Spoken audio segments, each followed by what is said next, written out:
Kemp here, the Hammond Doc. Okay, so I'm getting ready to refurbish this 428 kit. I've already removed the 82K ohm resistor, which is right here. I've also gone ahead and removed this 10 microfarad at 250 volt capacitor, and I'm going to replace the resistor with this new one here, and I'll replace the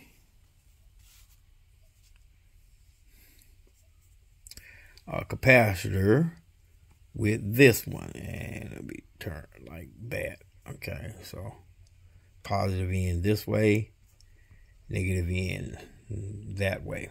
Okay, so that'll be in there.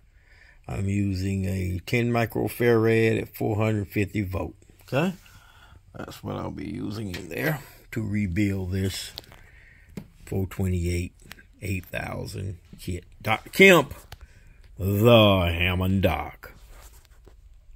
Peace out.